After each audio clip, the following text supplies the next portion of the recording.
জানা কিছু পেয়েছেন?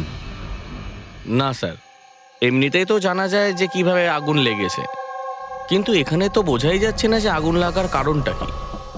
আচ্ছা, দেখো অ্যাম্বুলেন্স কত দূর এলো। ঠিক আছে স্যার।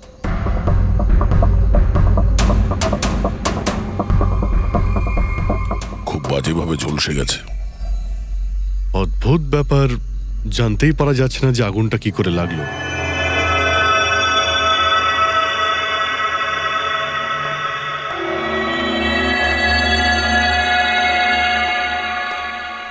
কিভাবে হলো এইসব? সবকিছু তো একদম ঠিক ছিল, জানি না আগুন কি করে লাগলো। এতজন মানুষের অভিশাপ তো লাগবেই, তাই না? এই কি বললে তুমি? আমি জানতে পেরেছিলাম স্যার যে দিলীপ স্যার কোনো কোর্টের কেসে ফেঁসে গেছিলেন। খুব বড়সড় কেস ছিল স্যার, কিন্তু কিছুদিন আগে ছাড়াও পেয়ে গেছিলেন। অনেকে এই নিয়ে রেগেও ছিলেন। আচ্ছা, এই ঘটনার সুযোগ নিয়ে কেউ ওকে মেরে দেয়নি তো? না, কোর্টে উনি নির্দোষ প্রমাণিত হয়েছিলেন, উনি কিচ্ছু করেননি। কি কেস ছিল? 9 বছর আগে জামাইবাবু থিয়েটারে আগুন লেগে গিয়েছিল, যার জন্য বেশ কয়েকজন মারাও গিয়েছিল, আর সমস্ত দোষ জামাইবাবুর ঘাড়ে চাপলো। এমনি এমনি কি করে আগুন লাগতে পারে? এটা নিশ্চয়ই কারোর প্ল্যানিং। কাউকে সন্দেহ হচ্ছে আপনাদের? এটা কে করতে পারে? যে কেউ করতে পারে, অনিতাও করতে পারে। কোন অনিতা? টনির ওয়াইফ, ও এখানে এসেও ছিল।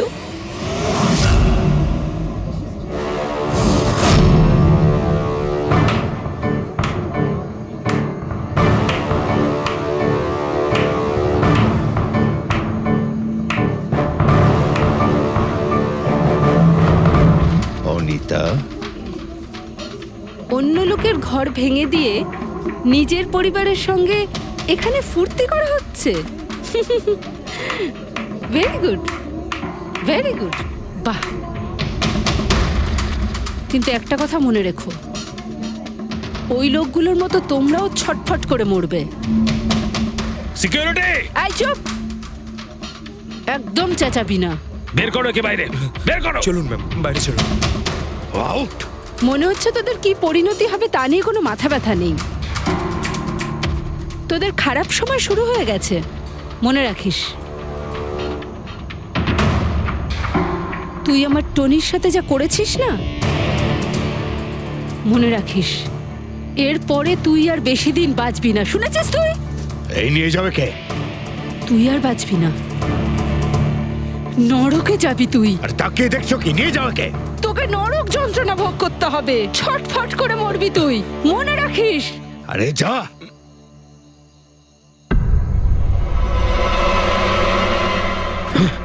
Let's enjoy Rohan. আরে ভুলে যাও।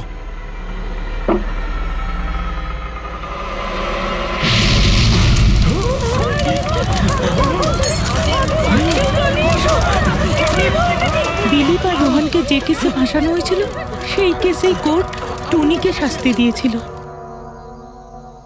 আচ্ছা, কে কে জানতো যে আপনারা এখানে এই রেস্টুরেন্টে আসবেন? জানি না স্যার। আচ্ছা, দিলীপ বাবু আসার আগে এই চেয়ারের আশেপাশে কাউকে দেখেছিলেন? কোনো অচেনা কাউকে? না স্যার, কাউকেই দেখিনি স্যার। এই টেবিলটাকে রিজার্ভ করেছিল দিলীপবাবু ফোন করেছিলেন, বলেছিলেন যে আমাদের জন্য টেবিল রিজার্ভ করে রাখো। সবসময় এখানেই বসতেন, এই টেবিল এই চেয়ারেই। রেগুলার কাস্টমার ছিলেন আমাদের। কারোর আগে থেকে জানা ছিল যে দিলীপ এখানে এই চেয়ারে বসবে? স্যার, চেয়ারের আশেপাশে তেমন কোনো জিনিস নেই যা দিয়ে আগুন লাগতে পারে।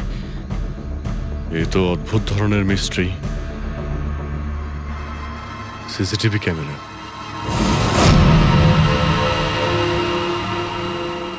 এর ফুটেজ থেকে জানতে পারা যাবে কি হয়েছিল এখানে। ও মাই গড, এসব কিভাবে হলো? কে করতে পারে এসব? ওই করেছে যে দিলীপকে খুন করেছে প্রমাণ লোপাটের জন্য। আর যে কেউ কিভাবে এই মনিটর রুমে চলে এলো? তোমার সিকিউরিটি কোথায়? স্যার, এই রুমে সিকিউরিটির কোনো প্রয়োজনই হয় না। এর আগে এরকম কখনোই হয়নি স্যার। স্যার স্যার আমার মনে হয় না সিসিটিভি ফুটেজ ডিলিট করার মতো সময়ের কাছে ছিল। ও শুধু ভাঙচুর করেছে, যদি আমরা কোনো এক্সপার্টকে ডাকি স্যার, তাহলে সে হয়তো হার্ড ডিস্ক থেকে রিকভার করতে পারবে।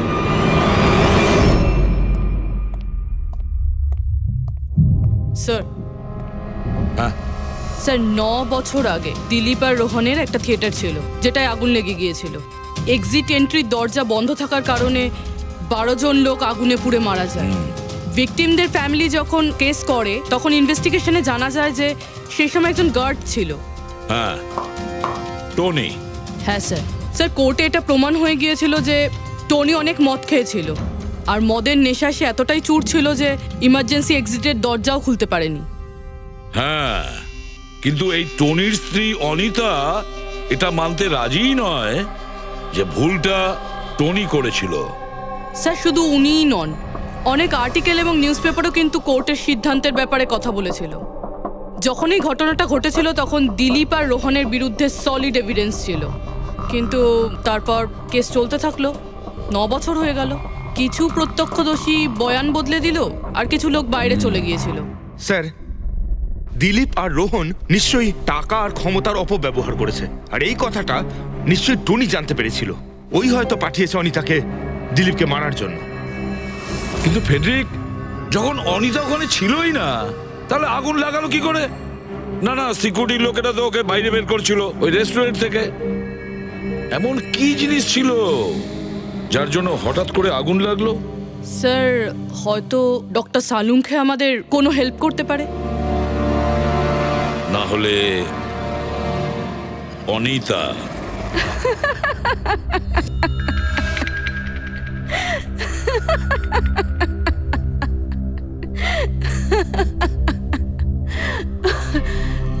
আপনারা তো অবাক হচ্ছেন কেন? আমার হাসি দেখে নাকি দিলীপের মৃত্যুর জন্য? দিলীপের মারা যাওয়াতে এত আনন্দ কিসের? আচ্ছা, আমি খুশি হব না তো আর কে হবে বলুন তো? কালকে রাত্রে রেস্টুরেন্টের থেকে বেরোনোর পর তুমি কোথায় গিয়েছিলে? জেলে আমার স্বামীর সঙ্গে দেখা করতে। ওয়ার্ডেনের কাছে সমস্ত রেকর্ড আছে, আপনারা চাইলে চেক করতে পারেন। সেটা তো আমরা করবই। আর এইটাও যে তুমি ওই আগুনটা লাগালে কিভাবে? কোনো কালো জাদু করেছিলে তুমি? দিলীপের গায়ে হঠাৎ করে আগুন লাগলো কি করে? কালো জাদু জানলে অবশ্যই প্রয়োগ করতাম, কিন্তু আমি খুব খুশি হয়েছি। দিলীপও ঠিক সেইভাবেই ছটপট করে মরেছে যেভাবে 9 বছর আগে ওই নিরীহ লোকগুলো মারা গেছিল, যেটা শাস্তি এখন আমার স্বামী টনি ভুগছে। তুমি এইটা কিভাবে বলতে পারো যে টনির কোনো ভুল ছিল না? তুমি তো ওখানে ছিলেই না। আমি ওখানে ছিলাম না, কিন্তু টনি এখানে ছিল। সেদিন ওর শরীর খারাপ ছিল। ওর মালিকদের মানে রোহন আর দিলীপকে বলে তাড়াতাড়ি বাড়ি চলে আসে আগুন লাগার অনেক আগেই। ভুল ওদের দুজনের ছিল। ওরাই পুরনো দরজা ঠিক করায়নি, যার জন্য ওখানে আগুনে পুড়ে অনেক লোক মারা গেছিল। আমার স্বামীর নয়, ওদের দুজনের দোষ ছিল। তাতে তোমার নিশ্চয়ই খুব রাগ হয়েছিল, ওদেরকে মেরে ফেলারও ইচ্ছে হয়েছিল। 12 জন মারা গেছিল ওখানে। আমার থেকে অনেক বেশি রাগ ওদের পরিবারের লোকেদের হয়েছিল, কিন্তু এখন হয়তো ওরা খুব খুশি দিলীপের মৃত্যুর খবর শুনে। খুব খুশি হয়েছে। ওরা আরো বেশি আনন্দ পাবে যেদিন রোহন পুড়ে মরবে।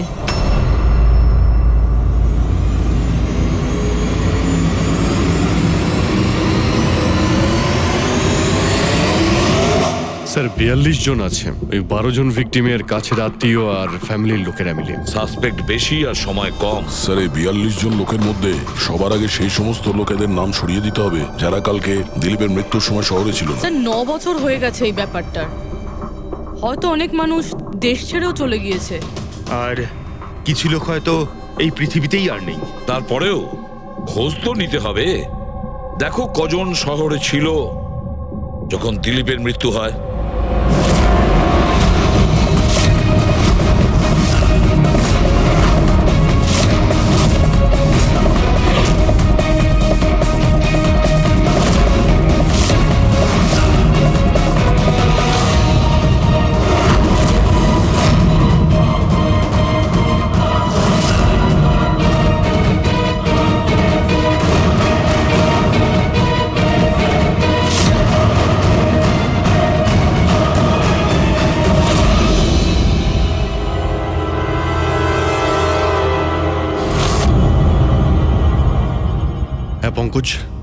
কজন এখানে আছে? 27 জন স্যার, যারা সেই সময় শহরে ছিল, আর ওদের দিলীপকে মারার কারণও ছিল। ঠিক আছে, সবাইকে বিউরোতে ডাকো। দেখা যাক ওরা নির্দোষ হওয়ার কি গল্প শোনায় আমাদের। জেমস, তোমার বাবা 9 বছর আগে থিয়েটারে আগুন লাগার কারণে মারা গেছেন, তাই তো? Yes sir. আপনার হাজবেন্ড ফিল্ম একাই দেখতে গিয়েছিলেন? সেই দিন আমি বিজি ছিলাম, তাই উনি একাই চলে যান। কালকে রাত্রে কোথায় ছিলে তুমি? স্যার আমি আমার বন্ধুদের সঙ্গে ছিলাম। স্যার আমি পাসপোর্ট অফিসে গেছিলাম। ওই দুজনকে আমি এমনি এমনি ছেড়ে দেব না।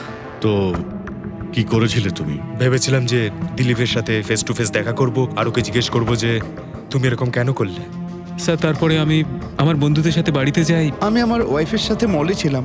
স্যার আমার বন্ধুদের জিজ্ঞাসা করতে পারেন। স্যার যদি ওর সাথে আমার দেখা হতো তাহলে ও রেস্টুরেন্টে বেঁচে ফিরতো না। দিলীপ ওর কর্মের শাস্তি পেয়ে গেছে। আমি রেস্টুরেন্ট থেকে জানতে পারলাম যখন যে দিলীপের সাথে কি হয়েছে, তখন মনে শান্তি পেলাম স্যার। আর বাকি থাকলো রোহন, ও তার কর্মের শাস্তি নিশ্চয়ই পাবে। এবার এই 27টা নামের মধ্যে তাদের নামগুলো রেখে দাও যারা ঘুরিয়ে ফিরিয়ে উত্তর দিচ্ছিল, আর যারা নিজেদের উত্তর অনেক আগে থেকেই তৈরি করে রেখেছিল।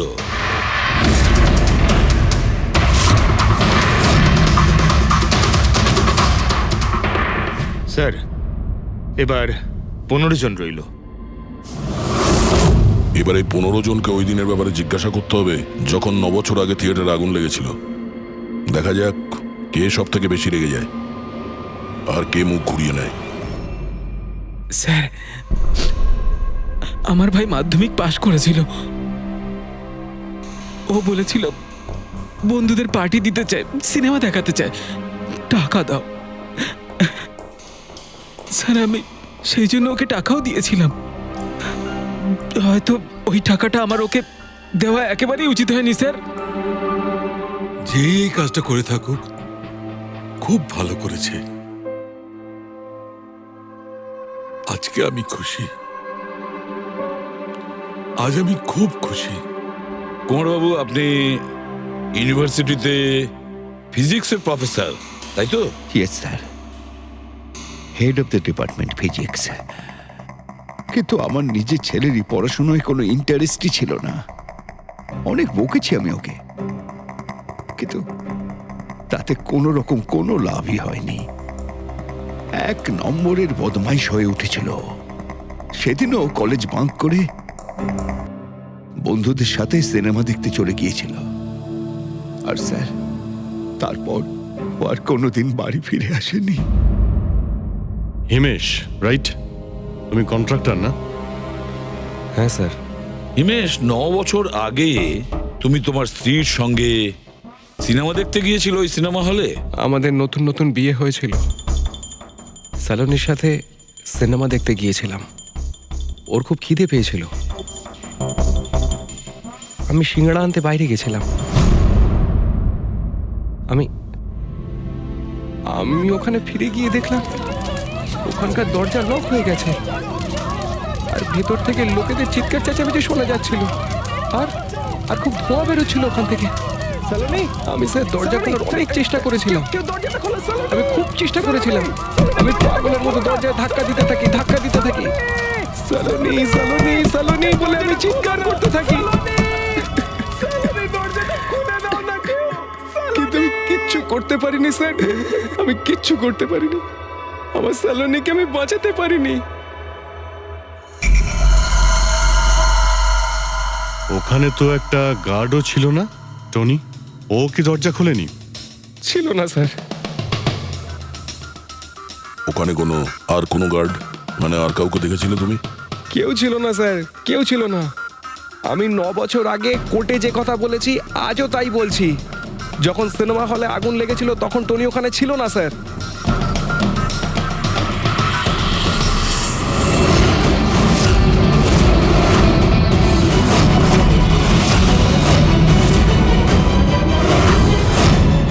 স্যার এই হলো আমাদের 15 জন সাসপেক্ট যারা দিলীপকে খুন করতে পারে। স্যার পুলিশ বলছিল যে ফায়ারম্যানরাও বলতে পারেনি যে আগুনের এক্স্যাক্ট সোর্সটা কোথায় ছিল।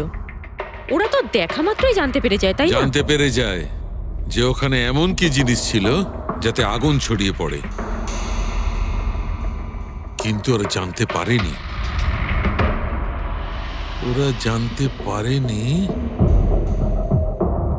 ওরা এই জন্য জানতে পারেনি কারণ ওই জিনিসটার না ছিল কোনো গন্ধ, না ছিল রং। Exactly sir. যদি এটা লিকুইড হতো না তাহলে দিলীপ নিশ্চয়ই বুঝতে পারতো ওই চেয়ারটায় বসা মাত্রই। আর পাউডার থাকলে আমরা টেস্ট করে পেয়ে যেতাম। তার মানে এটা তো গ্যাস। তার মানে হচ্ছে এটা ছিল গ্যাস। গ্যাস? এই জন্য ওই ফায়ারম্যান জানতে পারেনি যে কিসের জন্য আগুন লেগেছিল। ইনফ্লেমেবল গ্যাস বস, যার শুধু একটা স্পার্কের দরকার হয় জ্বলে উঠবার জন্য। কিন্তু একটা কথা বুঝতে পারছি না, দিলীপ যে চেয়ারে বসেছিল সেই চেয়ারে গ্যাস আসলো কোথা থেকে? চেয়ার থেকেই। কি চেয়ার থেকে? সেটা এইভাবে বস, যে চেয়ারে দিলীপ বসেছিল তার নিচের অংশে কেউ ওই ইনফ্লেমেবল গ্যাসকে স্প্রে করেছিল। মারা যাওয়ার সময় দিলীপের সংস্পর্শে দুটো জিনিস ছিল। একটা তো এই চেয়ার যেটাতে ও বসেছিল, আর একটা ওয়াইনের গ্লাস যেটা ও হাতে ধরেছিল। আমরা এই দুটো জিনিসই চেক করেছি। তো এই চেয়ারটা থেকে আমরা ইনফ্লেমেবল গ্যাসের কিছু ট্রেসেস পেয়েছি। বস, আমাদের আশেপাশের পরিবেশে সর্বদা জ্বলনশীল পদার্থ ঘুরে বেড়ায়, যেটা কখনো কখনো স্পন্টেনিয়াসলি জ্বলে যায়। যেমন হচ্ছে মাস গ্যাস, একটা ন্যাচারাল বায়োগ্যাস, আর জ্বলনশীল গ্যাস এর মেইন কম্পোনেন্ট। তার মানে ইনফ্লেমেবল গ্যাস যে কোনো সময় হাওয়াতে এমনি এমনি জ্বলে উঠতে পারে? না ফ্রেডি, নিজে নিজে নয়। যখন পরিবেশটা খুব বেশি উত্তপ্ত হয়ে ওঠে আর সেটা পরিবেশের অক্সিজেনের সঙ্গে মিশে যায়, তখন একটা সুপার হাই টেম্পারেচার উৎপন্ন হয়, যার কারণে এই আগুন লেগে যায়। কিন্তু ডক্টর সালুখে, ওখানে তো এরকম কোনো হাই টেম্পারেচারের মতো কিছু ছিলই না। এক্স্যাক্টলি, এমন কোনো ডাইরেক্ট সোর্স ছিলই না যাতে তাপ উৎপন্ন হতে পারে।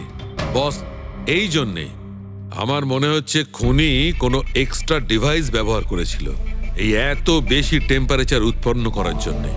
আর এই চেয়ারটা তো রেডিই ছিল, এর তো শুধু একটা স্পার্কের দরকার ছিল। কিন্তু স্যার, এভাবে কেউ হিট কিভাবে উৎপন্ন করবে? হ্যাঁ, করা যেতে পারে তো।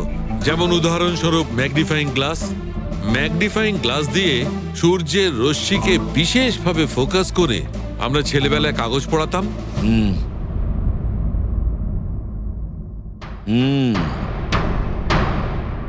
মনে হচ্ছে ওই রেস্টুরেন্টে আবার যেতে হবে, খোঁজ নিতে হবে কিসের থেকে আগুনটা লেগেছিল।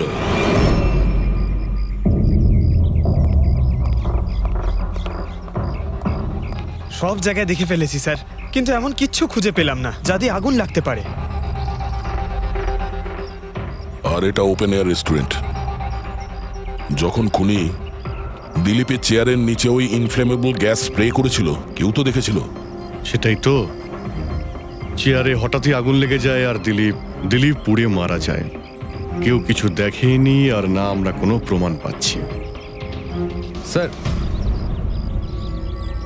ওই data expert CCTV footage recover করে ফেলেছে, আপনারা দেখতে পারেন স্যার। গুড।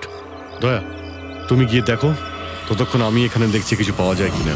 স্যার, দিলীপ আর ওর ফ্যামিলি আসার 15 মিনিট আগের ফুটেজ এটা।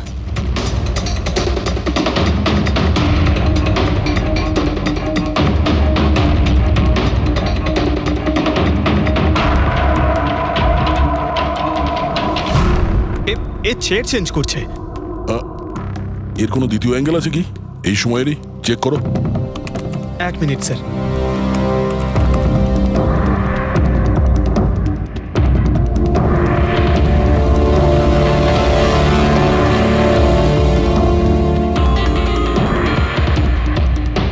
ও চেয়ারটার সঙ্গে কি করছে?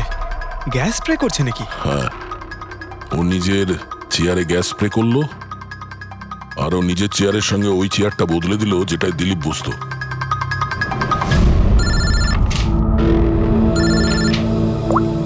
হ্যাঁ দয়া।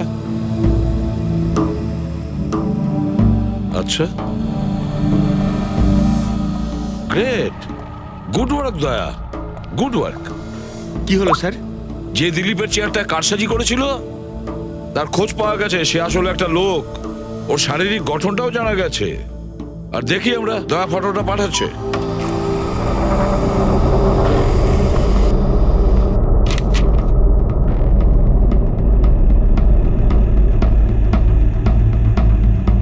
খুনি এই বাকি লোকগুলোর মধ্যেই কেউ একজন, এদেরই মধ্যে কেউ। আর এবার এর পরের শিকার রোহান।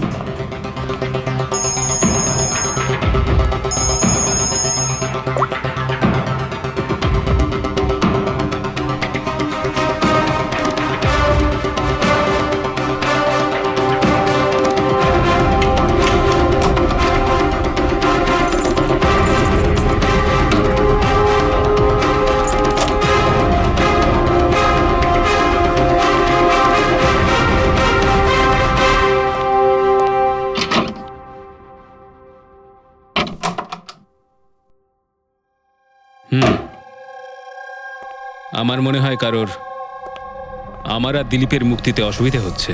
আমার প্রাণের ঝুঁকি আছে এখানে। I'll talk you later, bye. Sir everything is okay. All right, তুমি এখানেই থাকবে আর কাউকে ভেতরে ঢুকতে দেবে না। Be alert, okay? Okay sir.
My god,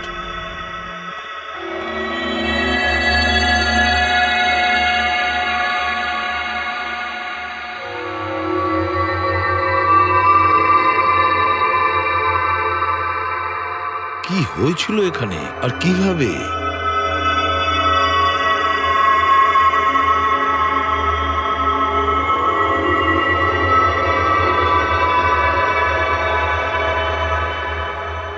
এখানে আর অন্য কোনো জিনিসের স্মেল পাওয়া যাচ্ছে না, শুধু এই পোড়া লাশটার দুর্গন্ধ ছাড়া। মানে স্যার এই মার্ডারটাও ইনফ্লেমেবল গ্যাস দিয়েই করা হয়েছে হয়তো। এসব হলো কিভাবে? হ্যাঁ স্যার আসলে আমি রোহন স্যারের বডিগার্ড। আচ্ছা, তাহলে আপনারা কোথায় ছিলেন যখন এসব হলো? স্যার রোহন স্যার আমাকে বাইরে পাহারা দিতে বলেছিলেন। তার কিছুক্ষণ পরেই আমি ওনার চিৎকার শুনতে পেয়ে ওনার রুমের দিকে দৌড়ে আসি আর দেখি দরজার চারদিক থেকে ধোঁয়া বেরোচ্ছিল। আমি অন্য চাবি দিয়ে দরজা খুলে ভিতরে যাওয়ার পর দেখলাম যে স্যার ততক্ষণে রোহন স্যার পুড়ে গেছেন। আপনারাও কেউ কিছু জানেন না? অদ্ভুত ব্যাপার, রুমের মধ্যে কোনো সূত্র পাচ্ছি না, শর্ট সার্কিট হয়নি, পর্দাটা ভেতর থেকে বন্ধ, এই উইন্ডোজটা পার্মানেন্টলি ক্লোজড, কেউ বাইরে থেকে ভেতরেও আসতে পারবে না, আর বাইরে থেকে ভেতরে কোনো ভিউও নেই, কেউ দেখতেও পাবে না। তাহলে লোকটা মরলো কিভাবে? এটার থেকে আগুন লেগেছে বস।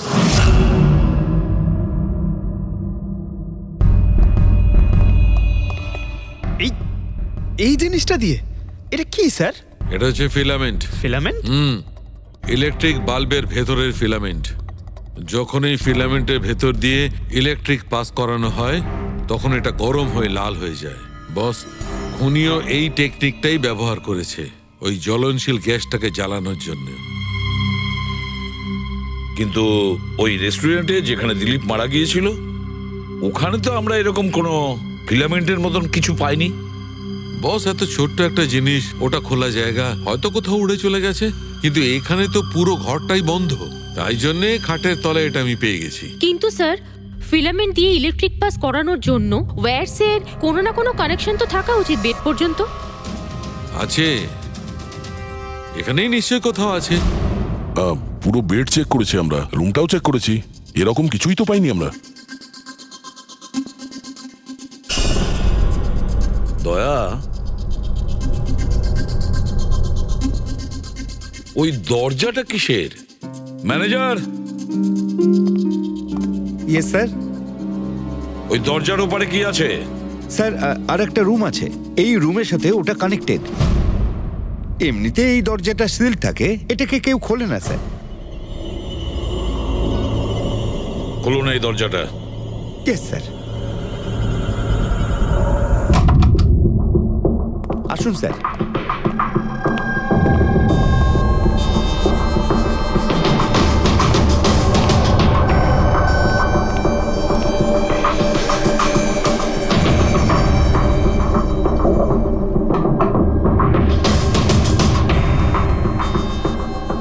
আচ্ছা ম্যানেজার বাবু, কার রুম এটা? কে থাকে এই রুমটাতে?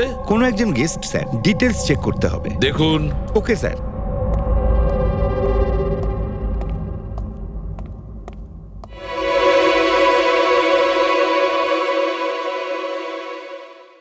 স্যার, ওখানে ওই রুমের মধ্যে যা হয়েছে স্যার, সব এই রুম থেকেই করা হয়েছে স্যার। কিন্তু যদি কারেন্ট এই রুম থেকে পাস করা হয়ে থাকে তাহলে এখান থেকে বেড পর্যন্ত কোনো না কোনো ওয়্যার তো থাকা উচিত। আর যদি থেকে থাকে তাহলে রোহন নিশ্চয়ই সেটা দেখতে পেয়েছে। হ্যাঁ, হয়তো ওর বডিগার্ডও দেখে থাকবে। ডাকো তো ওর বডিগার্ডকে। আপনি এদিকে আসুন।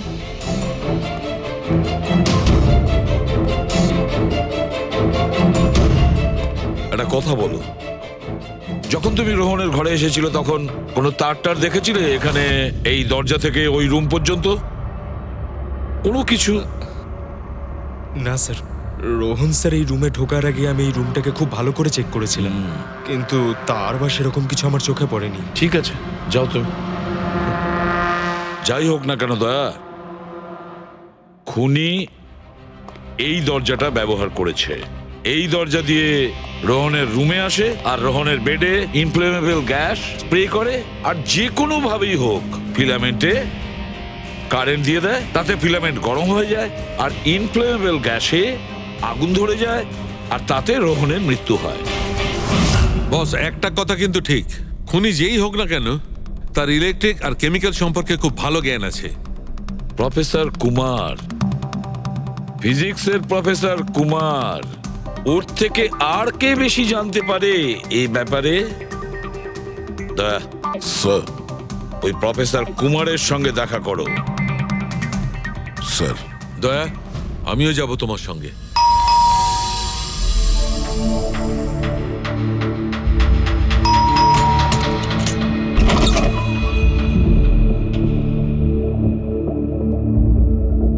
প্রফেসর কুমার আছেন বাড়িতে?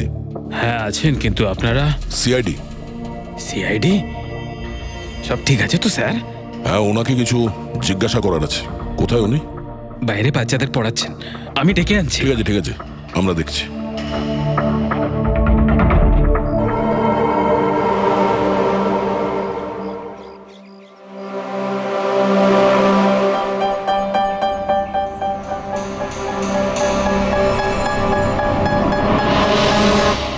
মিস্টার কুমার, আপনার কাছে আমাদের কিছু জিজ্ঞাসাবাদ আছে। বলুন, কি জানতে চান? আপনি এটাকে চেনেন? এটা তো ফিলামেন্ট। গুড, ঠিক চিনেছেন আপনি। আপনি জানেন আমরা এই ফিলামেন্টটা কোথা থেকে পেয়েছি? সেটা তো আপনারাই বলতে পারবেন কোথা থেকে পেয়েছেন। রোহনের বিছানার নিচে। কাল রাত্রে রোহন ওই বিছানাতেই পুড়ে মারা গেছে। হোয়াট? রোহনও মারা গেছে? কাল রাত্রে আপনি কোথায় ছিলেন? রাত 9টা থেকে ভোর 3টে পর্যন্ত। আপনারা আমাকে সন্দেহ করছেন? এটা আমাদের প্রশ্নের উত্তর হলো না মিস্টার কুমার। কাল আমি সারা দিন আর সারা রাত্রি বাড়িতেই ছিলাম। কোনো প্রমাণ? আগে আমার কাজের লোক রামু আর বিকাশ, প্লিজ কাম হিয়ার।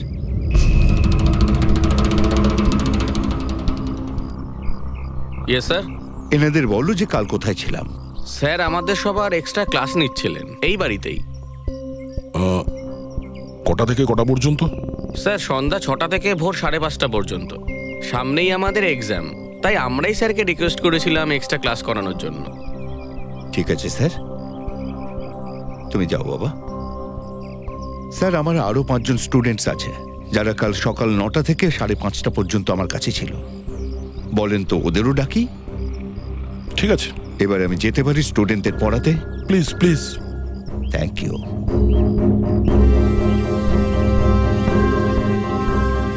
হ্যাঁ, তাহলে আমি যেটা বলছিলাম যে শোল্ডারিং ওয়্যার ছাড়াও আমরা মাদারবোর্ড ফিক্সড করতে পারি with the help of adhesive conductor.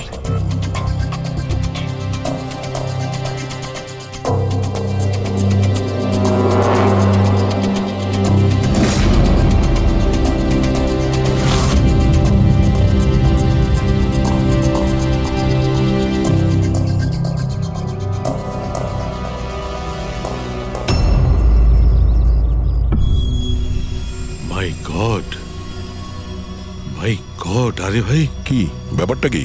আরে ভাই, এই ভুলটা আমি কি করে করলাম? কি গড, বুড়ো হয়ে গেছি আমি বুড়ো হয়ে গেছি। দয়া একটা কাজ করবে, 1 ঘন্টা পরে ফরেন্সিক ল্যাবে দেখা করো। একটা জিনিস দেখাবো। 1 ঘন্টা পরে। আরে ওই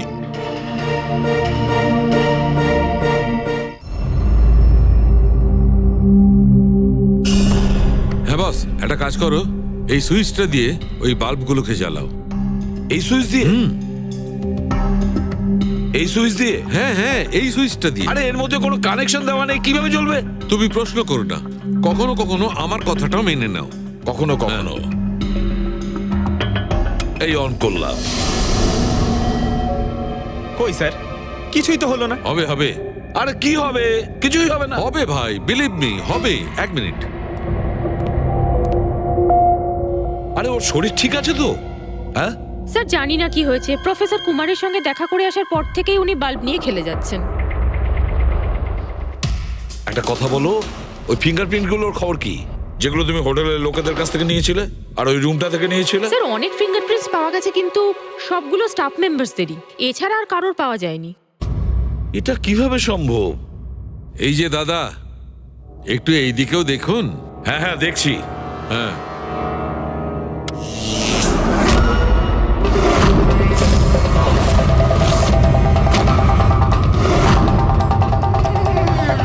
আরে স্যার, স্যার এই বাল্বগুলো জ্বললো কিভাবে? এ কি কাণ্ড করলেন ডক্টর সালুকে? কোনো তার ছাড়াই আপনি সবকটা বাল্ব জ্বালিয়ে দিলেন। কিন্তু ডক্টর সালুকে, এটা আপনি করলেন কিভাবে? এটা ঠিক তেমন ভাবেই হয়েছে ফ্রেডি, যেমন ভাবে খুনি করেছিল। ওই দিলীপের চেয়ারটাতে আর রোহনের বেডে। ম্যাজিশিয়ান সালুকে, এবার পরিষ্কার করে বলুন আপনি সব করলেন কিভাবে? কারেন্ট কি হাওয়া থেকে আসলো? হাওয়া থেকে আসেনি বস, তাহলে? কারেন্ট এসেছে ইলেকট্রিক পেইন্টের সাহায্যে। Electric paint? হ্যাঁ, ইলেকট্রিক পেইন্ট। আসলে ইলেকট্রিকের যে তার হয় সেটা মেটালের হয়। Metal is a good conductor of electricity, সেই জন্য কারেন্ট ওর মধ্যে দিয়ে পাস করে। ঠিক একই রকম ভাবে কিছু পেইন্টও আছে যেগুলোকে আমরা ইলেকট্রিক পেইন্ট বলি, আর এটাও গুড কন্ডাক্টর অফ ইলেকট্রিসিটি। এর মধ্যে দিয়েও ইলেকট্রিসিটি পাস করতে পারে। অদ্ভুত ব্যাপার হলো এটা যে কোনো কালারের সঙ্গে মিশে যায়। যেটা খুব সহজে যে কোনো ব্যাকগ্রাউন্ডে মার্জ হতে পারে। ও, এই কারণেই আমরা হোটেলের রুমে আর রেস্টুরেন্টে কিছু দেখতে পাইনি স্যার। এক্স্যাক্টলি দয়া, খুনি আসলে হোটেলের রুমের আর রেস্টুরেন্টের ফ্লোরের দুটোর কালার এই কালারের সঙ্গে ম্যাচ করেছে, এই জন্য আমরা দেখতে পাইনি। তার মানে ইলেকট্রিক কারেন্ট, এই ইলেকট্রিক পেইন্ট, এটা কি খুব সহজেই পাওয়া যায়? হ্যাঁ, পাওয়া যায়। আসলে এটা ইলেকট্রিক সোল্ডারিং আর রিপেয়ারিং এর কাজে লাগে। আর এটা সবচেয়ে বড় বিশেষত্ব হলো যে এটা সাধারণত খালি চোখে এটা দেখা যায় না, শুধুমাত্র ইনফ্রারেড লাইটেই এটা দেখা যায়। আমি দেখাচ্ছি।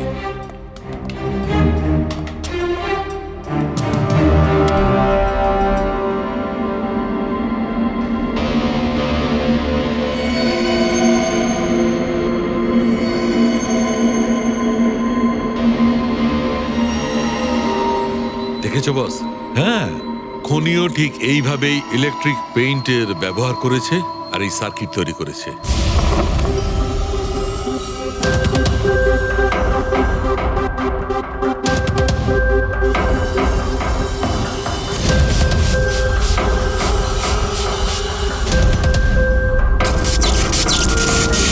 একটা কথা তো নিশ্চিত, এ যেই হোক না কেন তার এ সমস্ত ব্যাপারে খুব ভালো জ্ঞান আছে।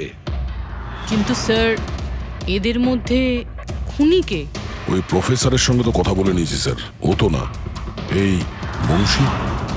এই লোকটা তো একজন ক্লার্ক, কিন্তু আমার মনে হয় না যে একজন ক্লার্কের সায়েন্সের ব্যাপারে এত জ্ঞান থাকতে পারে। স্যার, এদের মধ্যে সব থেকে বেশি শিক্ষিত তো ওই প্রফেসর কি মনে হচ্ছে? এটা এমন কেউ হতে পারে যেটা প্রফেসরের মতো ইন্টেলিজেন্ট নয়, অথচ এই ব্যাপারে অনেক কিছুই জানে।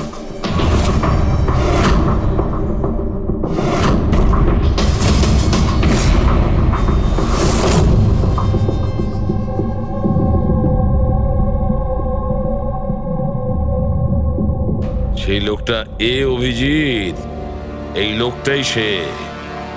মনে পড়ছে কি বলেছিল আমাদের, যে ও কি কাজ করে?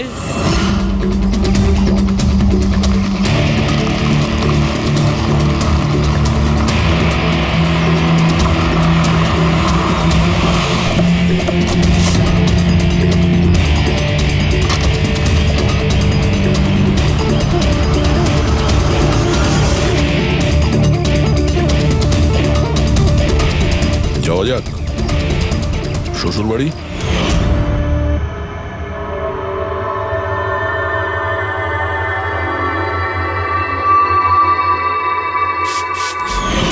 দিলীপ আর রোহনের ওপর কেস হয়েছিল, কিন্তু আমি জানতাম ওরা টাকার পাওয়ারের জোরে ছাড়া পেয়ে যাবে।